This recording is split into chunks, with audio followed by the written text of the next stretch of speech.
nitwubahirize twumvirize ibintu bive mu nzi twe kuba mu ibarabara twubahirizwe nk'abandi bakenyezi.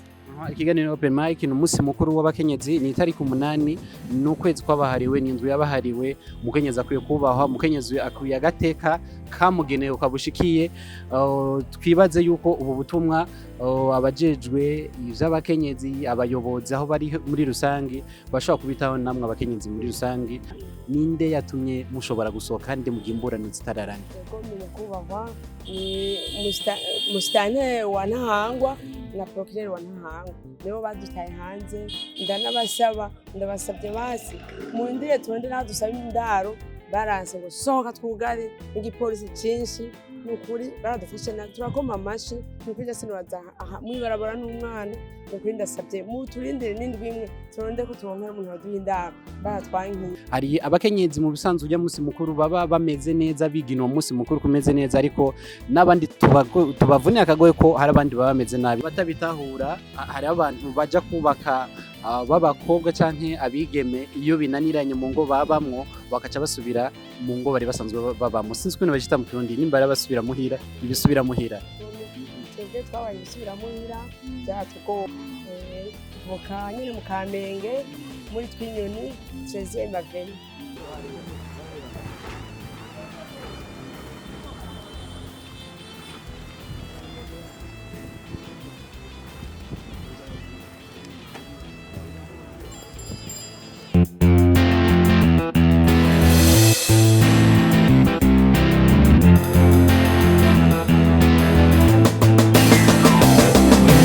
Yes, bakunze Open Mic. My name is Patrick. Ndi kumwe n'umukenyezi asanzwe mu Kamenge. Sinzi barabiri ari ryo, ariko reka maze ndakuramutse.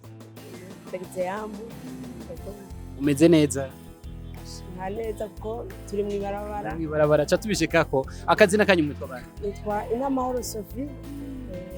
Voka nyine mu Kamenge muri twinyoni 13e. Twinyoni 13e ejo ku munsi wa gatanu, ni umunsi mukuru w'abakenyezi, ariko no munsi wewe umunsi mukuru w'abakenyezi wikorere mu ibarabara. Ngo tugusanzwe ko turatema two turakora ibiganiro by'abakenyezi mu ibarabara bisanzwe.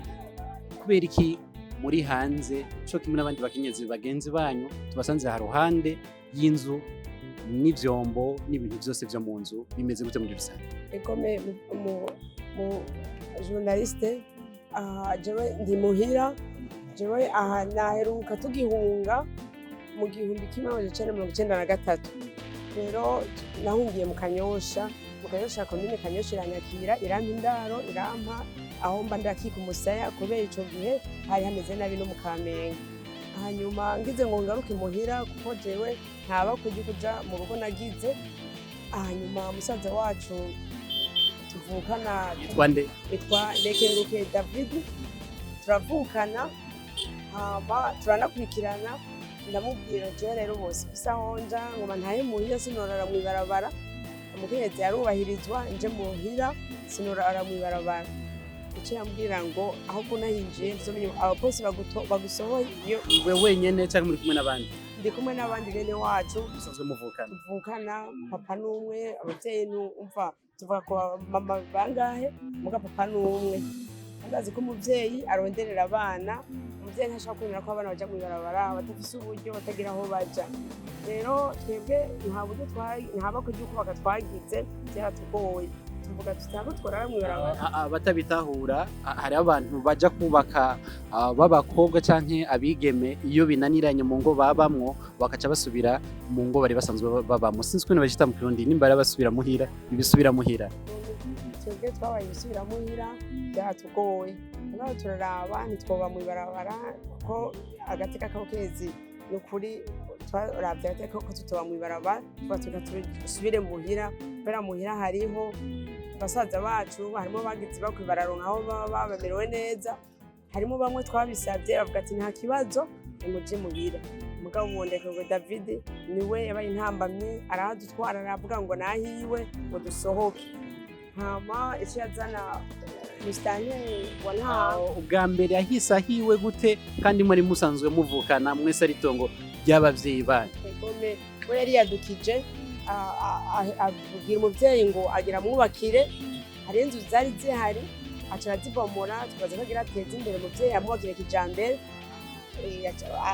Aravyitirira mu nyuma amaze aca avyitirira aca avuga ngo yahaguze ari umuvyeyi no gusaba igice caho yubakisha avuga ati je narubakije mu bindi nk'umuryango we yaciye avyitirira vyose we yavuze ko ari iwe atanumwe ateza kuhahonyora ari ahiwe twebwe natwe ubwo tubona ko tutagira aho tuba twavuze tuti twinjire sentare nizuza kudusohora n'ifise uburenganzira.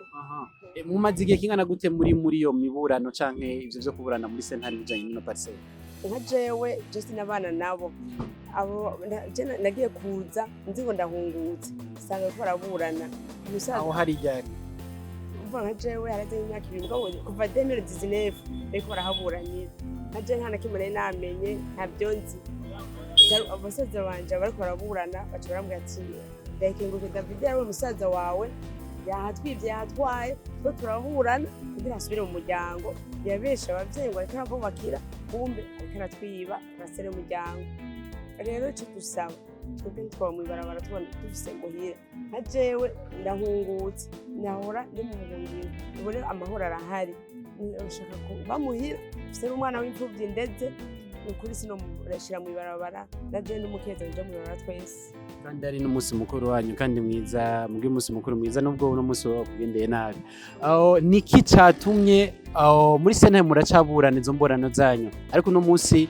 uri hanze n'ivyombo n'abandi bana nabo basanzwe muvukana ninde yatumye mushobora gusohoka kandi mu gimborano zitararanye Commune kubahwa Musitanteri wa Ntahangwa na porikirere wa Ntahangwa nibo badutaye hanze ndabasabye basi mu ndire tundi nadusaba indaro baranse gusohoka twugare n'igipolisi cinshi n'ukuri baradufashe na turakoma amashi n'ukuri ndasinobaza mwibarabara n'umwana n'ukuri ndasabye mu turindire n'indwi imwe turonde ko turonkera umuntu waduha indaro baratwaye inkingi arakamotera amashyirahamwe abijeje canke nabo bayobozi basanzwe babijejwe mu barongoye igihugu turiko turasaba turakomya amashi umukuru w'igihugu umuvyeyi w'igihugu atarenganya adutabare ibi bintu atutunganirize kuko yamahirigira n'abandi barenganijwe n'abandi bose amashirahamwe na sentare twubahirize twumvirize ibintu bive mu nzi tuko kuba mu barabara twubahirizwe nk'abandi bakenyezi.